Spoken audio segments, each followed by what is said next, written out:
गुरुदेव कहते हैं, हूँ परमात्मा छू एम नक्की कर।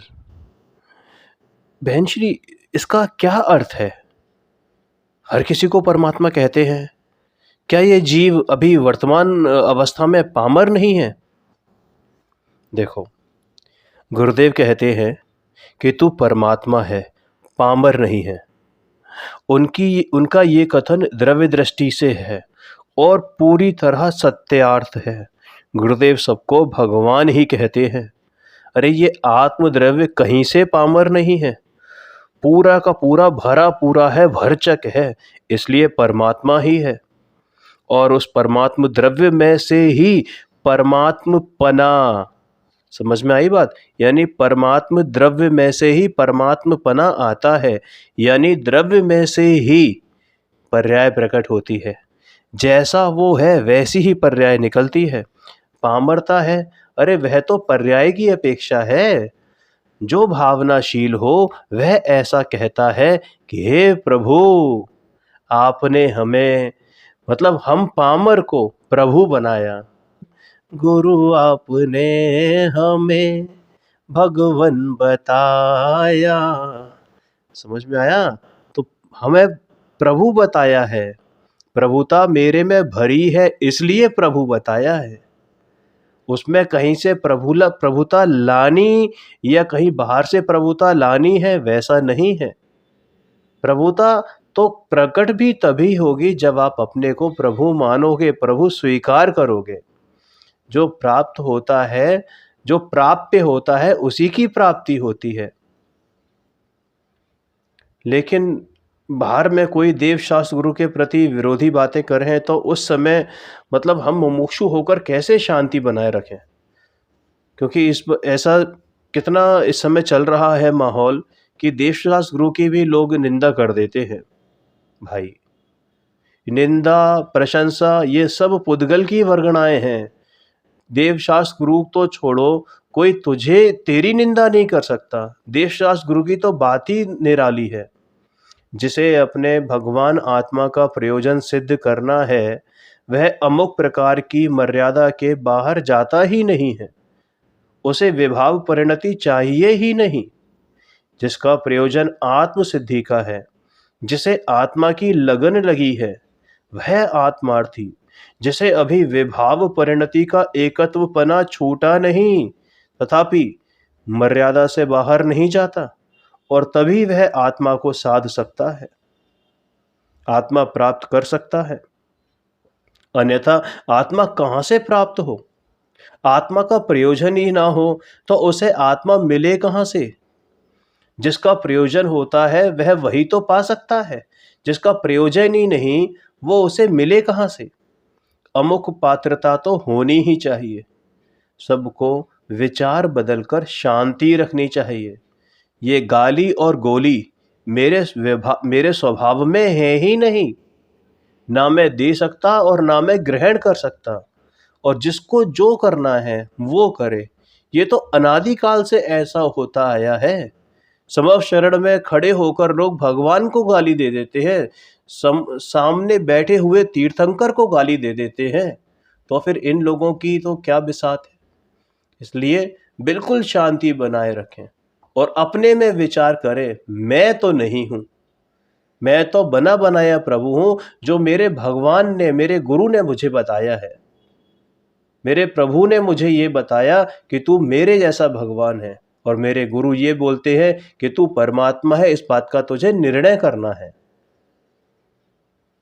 जी, शरीर काम नहीं करता, यहाँ रह नहीं सकते, तो क्या करें? मतलब इतने रोग भरे पड़े हैं, कभी पेट में दर्द, कभी सर में दर्द, कभी मेंटल स्ट्रेस इतना होता है, कैसे करें समझ नहीं आता। भाई, गुरुदेव ने कितना कहा है, कितना कितना कहा है। एकमात्र करने योग्य कार्य तुझे तेरा ही कार्य है। तुझे तेरा ही कार्य साधना है, किसी और का कार्य नहीं साधना। ये शरीर में रोग होना कोई रोग नहीं है। अरे सबसे बड़ा रोग तो वो है जो तूने अनादि से अपने भीतर भान रखा है, मान रखा है। ये राग नाम का रोग, ये मिथ्यात्व नाम का रोग तुझे दीमक की तरह खाए जा रहा है, हर भव में खाता है।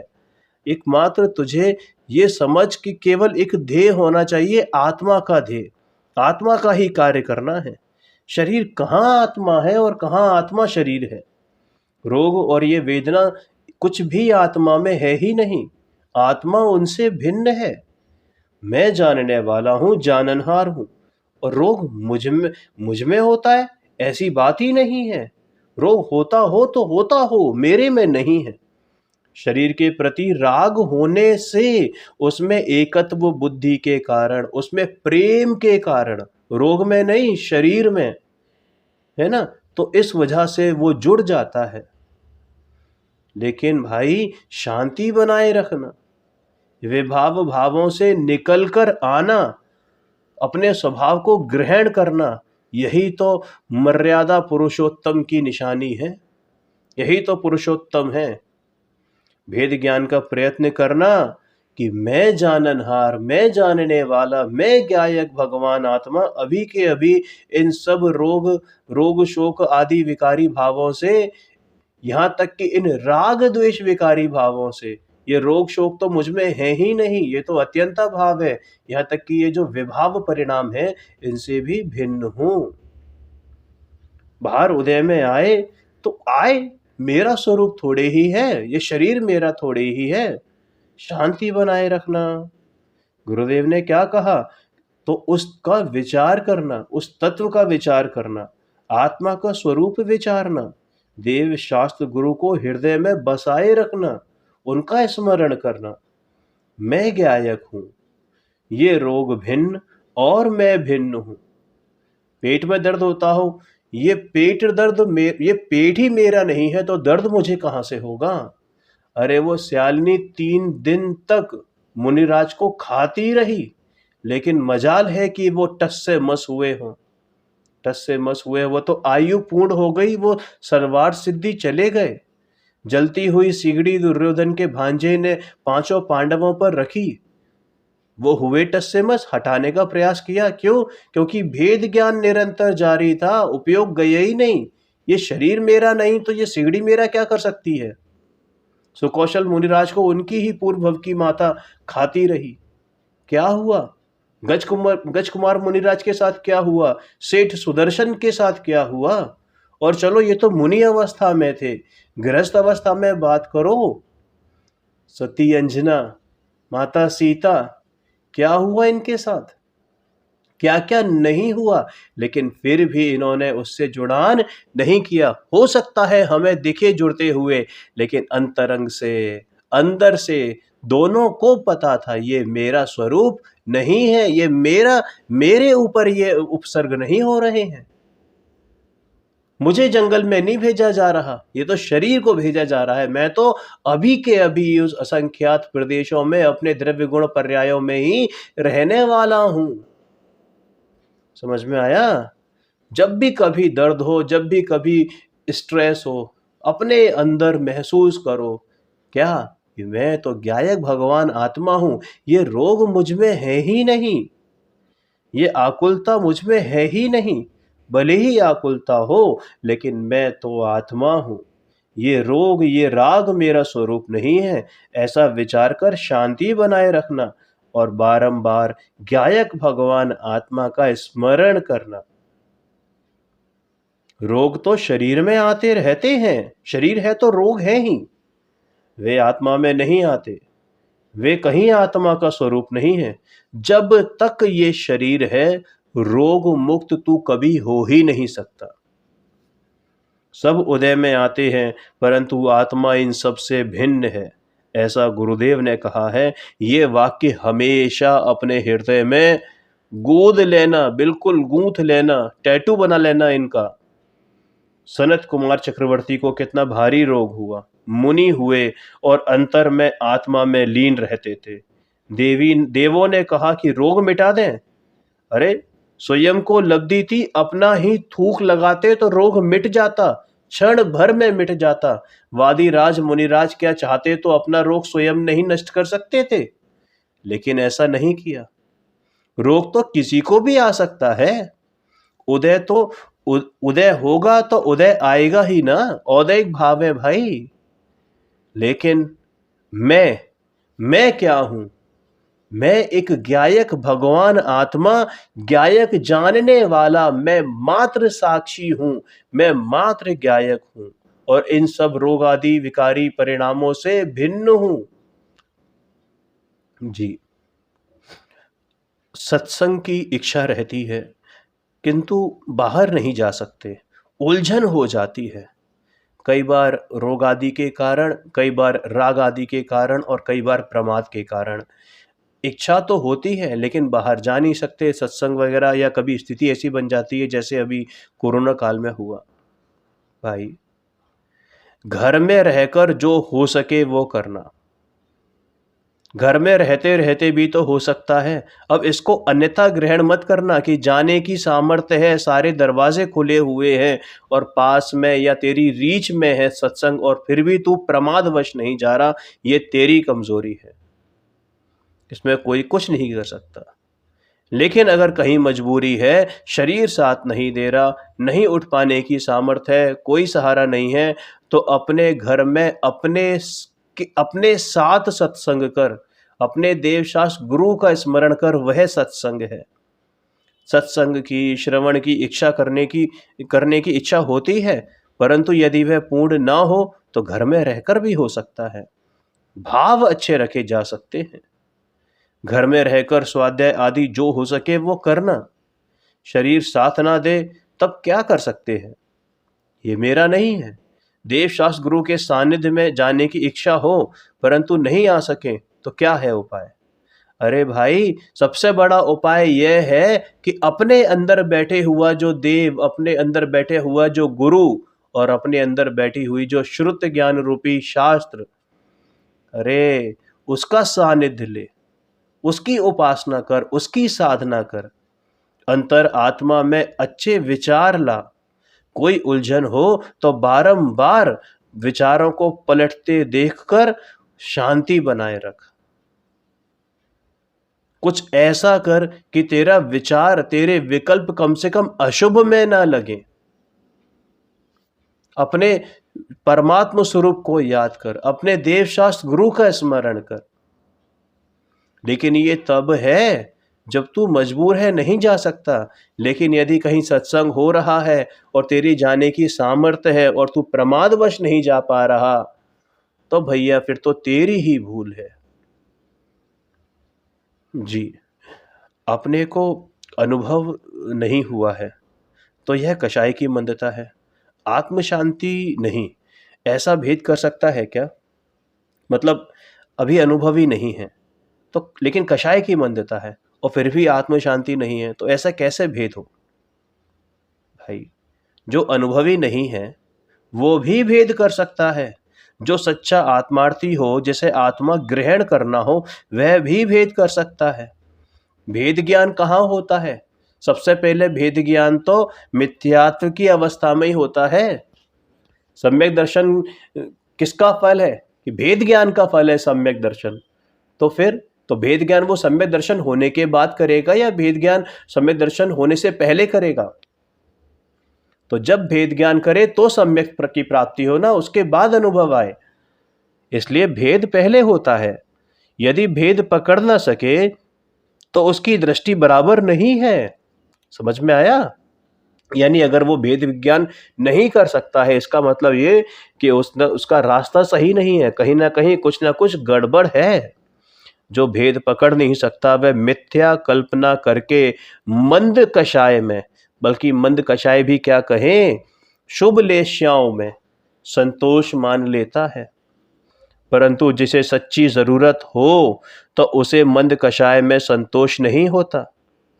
जब तक अंतर में शांति न हो, अंतर से पृथकता हुई ऐसा न भासे और अंतर में आकुलता नष्ट न हो, तब तक सच्ची शांति नहीं आती।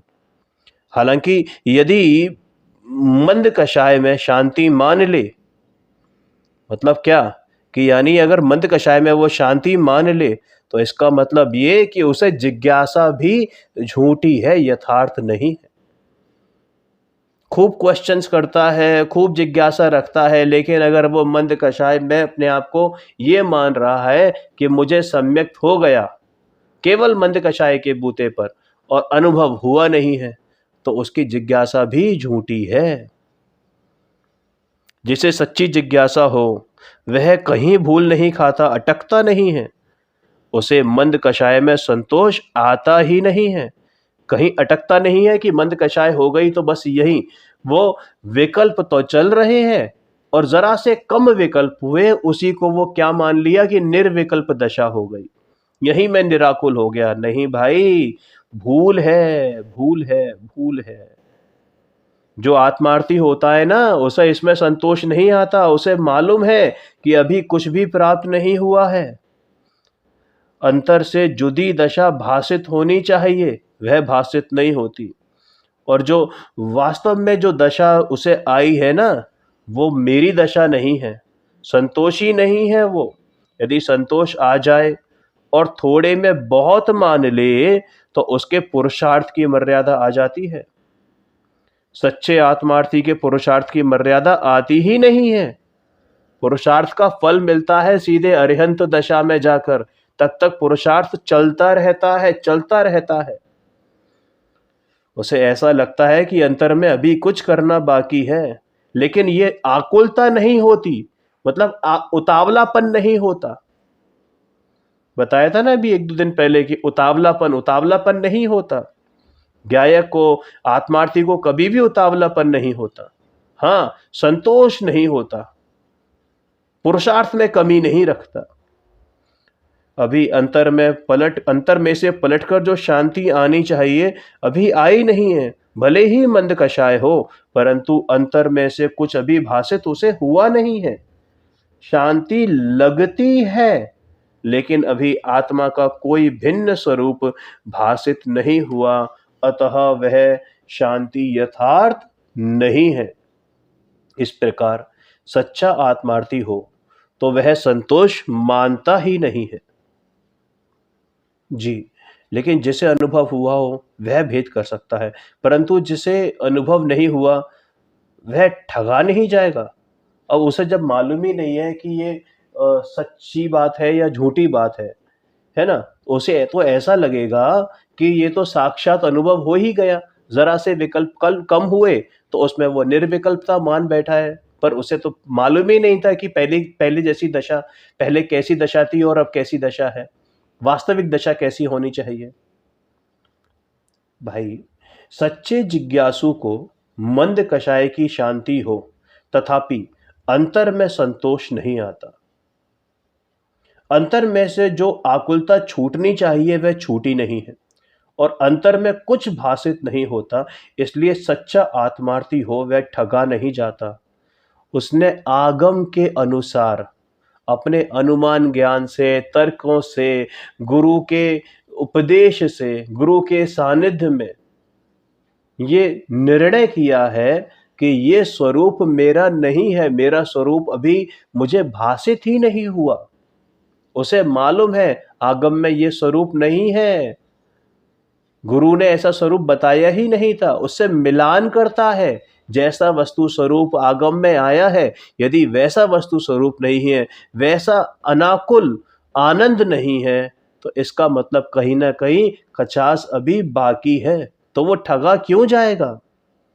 उसे तो यही लगता है कि कहीं ना कहीं मुझसे ही भूल हो रही है। मुक्ति के मार्ग की जो बात आचार्य भगवान ने, महापुरुषों ने, ज्ञानी और हमारे गुरुदेव ने जो कहा है, या शास्त्रों में जो आया है, वैसी प्रकार से वो अंतर में लगता नहीं है। इसलिए उसे संतोष नहीं आता। दोनों की मैचिंग करके देखता है वो, क्या यही बात है कि नहीं, अपने को अनुभव नहीं है, परंतु शास्त्रों में पढ़ा हो और गुरु से स्वानुभूति एवं भेद ज्ञान की सारी बातें सुनी हो, चाहे गुरुदेव से सुनी हो, चाहे परंपरा गुरुओं से सुनी हो, है ना, तदनुसार अंतर से उसे उस प्रकार का उल्लास, आह्लाद, प्रसन्नता, शांति नहीं है। अथवा तो मार्ग यही है, ऐसा प्रबल निर्णय आ जाना चाहिए, तो नहीं आता। देखो, कहीं हमारी भूल होती है ना, लौकिक में भी अगर हम देखें तो कहीं जब हमारी भूल होती है या हमारा कहीं अचीवमेंट अधूरा अधूरा होता है, हमें जो पूरा अचीव करना है और हम पूरे अचीव की बजाय हम थोड़े से अचीव कर लेते हैं, 20% 25%। तो आपने देखा होगा कि थोड़ी देर रुकता अवश्य, थोड़ी देर ठिठकता अवश्य, लेकिन वहां पर वो अपना डेरा नहीं जमा लेता, आगे बढ़ता है। उसे पूर्ण संतुष्टि नहीं होती जब तक कि पूरा हासिल ना हो जाए। वास्तव में जिसे चाहिए, जो अपने टारगेट को अचीव करना चाहता है, वो बीच में अटकता नहीं है। भले ही उसकी गति खरगोश जैसी हो, वो क्या नाम है, कछुए जैसी हो, लेकिन वो खरगोश की भांति बिना टारगेट पर पहुंचे बीच में सो नहीं जाता। ऐसे ही आत्मार्थी की हालत है। अपने पुरुषार्थ में वो मंदता नहीं आने देता, संतोष नहीं हो जाता। अपनी सामर्थ्य के अनुसार वो जितना पुरुषार्थ कर सकता है वो करता है। अंतरंग में भेद ज्ञान जितना कर सकता है वो करता है।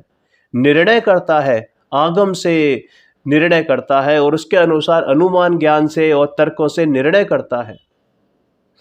अपने ज्ञान से निर्णय करता है कि जो आगम में पढ़ा, जो गुरुओं से सुना, क्या वही हूं मैं, वही अनुभूति है कि नहीं है, वैसा ही आनंद है कि नहीं है। तो फिर कहीं ना कहीं कुछ ना कुछ गड़बड़ हुई है। रुक मत प्यारे, आगे बढ़ता चल, अभी मंजिल बहुत दूर है। समझ में आया? सच्चा जिज्ञासु हो तो वह अल्प पुरुषार्थ में अटक नहीं जाता। उसे ऐसा लगता है कि मंद कषाय में अटक जाऊंगा तो यह मेरी भूल है। ऐसी खटक उसे बनी ही रहती है, इसलिए वह अटकता नहीं है। बाकी जिसे थोड़े में अधिक मान लेना हो, या मैंने बड़ा जल्दी कर लिया, देखो तो सही मुझे ये प्राप्त हो गया, ऐसी कल्पना करनी हो तो वह संतुष्ट हो जाता है। भाई, जो सच्चा शोधक है ना, खोजी है, जिसे आत्म कार्य ही करना है, आत्मा का ही प्रयोजन है, वह किसी और को दिखाने के लिए या झूठ मूठ बनाने के लिए ऐसे कार्य नहीं करता। किसी को झूठ मूठ मनाना हो तो ऐसा नहीं करता। मुझे तो अपने आत्महित के लिए ही ये करना है। यह अनंत काल का परिभ्रमण कैसे मिटे, अंतरंग में सुख कैसे प्राप्त हो, और यह दुख मिटे कैसे, मिटे कैसे, अनुपम आत्मा कैसे मिले, ऐसी सच्ची खटक हो तो वह संतुष्ट नहीं होता। परंतु जैसे भाई में मुझे कुछ करके दिखाना है, बाहर में मुझे कुछ करके दिखाना है, वो मुझे समझते क्या है, उन्होंने मुझसे ऐसा क्यों कहा, ऐसी क्या बात हो गई, क्या कमी है मुझ में, मैं करके दिखाऊंगा। भाई, वो गलत रास्ते पर है। तुझे किसी को दिखाना नहीं है। समझ में आया ना? ऐसा प्रयोजन बहुत गलत प्रयोजन है, क्योंकि फिर थोड़े से पुरुषार्थ में वो संतुष्ट हो जाता है। आकुलता हो और शीघ्र पुरुषार्थ कर लूं, वैसी अधीरता, वैसा उतावलापन हो तो वह संतुष्ट हो जाता है। ठगे जाने का मार्ग है और ठगे जाने के अनेक मार्ग है, और सच्चा मार्ग सिर्फ एक है। जिज्ञासा होने के बाद कैसे भी करके कार्य ना होता हो और अल्प पुरुषार्थ करके मुझे तो हो गया, मुझे तो हो गया, ऐसी कोरी कल्पना कर ले तो भैया वो कोई मार्ग नहीं है। मंद कषाय में उसे शांति लगे, लेकिन एकत्व बुद्धि टूटी नहीं। अंतर में से जो भिन्न भाष्यमान होना चाहिए वह नहीं होता, और ज्ञायक हाथ में अभी आया नहीं है। तो उस ओर जाने के लिए यथार्थ मार्ग उसे मिला नहीं है। जो वास्तविक मार्ग है, परमार्थ मार्ग है, वो उसे मिला नहीं है। विकल्प मंद हो जाए तो ऐसा लगता है कि मानो निर्विकल्प हो गया, परंतु अंतर में सूक्ष्मता से देखे तो विकल्प मंद हुए हैं, उनसे पृथक नहीं हुआ। ये कषाय उसकी मंद हुई हैं, कषायों का अभाव नहीं हुआ है। अनंतानुबंधी में से एक भी कर्म प्रकृति का उसका अभी विलय नहीं हुआ है, अभी क्षय नहीं हुआ है, अभी उपशम नहीं हुआ है। समझ में आया? मात्र लेशियों का ऊपर नीचे होने को ये समझ लेता है कि मेरा तो कार्य हो गया। अरे आत्मा के अस्तित्व के ग्रहण पूर्वक शांति प्रकट होनी चाहिए, वह तो प्रकट हुई नहीं। और उसके साथ जो विकल्प छूटने चाहिए थे वो भी अभी ज्यों के त्यों ही हैं। एक भी विकल्प छूटा नहीं है, भले ही मंद हुआ हो लेकिन छूटा नहीं है, इसलिए मार्ग उसके हाथ में आया नहीं है। सच्चा आत्मार्थी हो तो संतुष्ट नहीं होता, क्योंकि अंतर में आत्मा अभी भासमान होकर यह आत्मा यानी मैं और आत्मा, ये मेरा स्वरूप जैसा है वैसा आना चाहिए, तो वैसा अभी उसे भावासन नहीं हुआ है, इसलिए वह संतुष्ट नहीं होता, अटकता नहीं है। यह मार्ग किसी को दिखाने का नहीं है, उसे अंतर में ऐसा मालूम होता है। आत्मार्थी की दृष्टि अंतर में ही फिरा करती है। अरे ये मेरे लिए ही तो है, ये किसी और के लिए क्या होंगे? ये मार्ग मेरा है, मुझे किसी को दिखा के क्या करना है? यदि मैं कहीं अटक गया तो ये जन्म मरण खड़े हुए हैं। इस प्रकार का वह भव भीरु है। क्या है? भव भीरु है। भव भीरु का मतलब वो सप्तभयों वाला भव भय नहीं है, उसे डर नहीं है, लेकिन ये भव भीरु है, भव संसार से डरता है। और ऐसे ही लोग, ऐसे ही जन वास्तव में वीर होते हैं, धीर वीर गंभीर होते हैं, वही अपने मार्ग को, अपनी मंजिल को पाते हैं।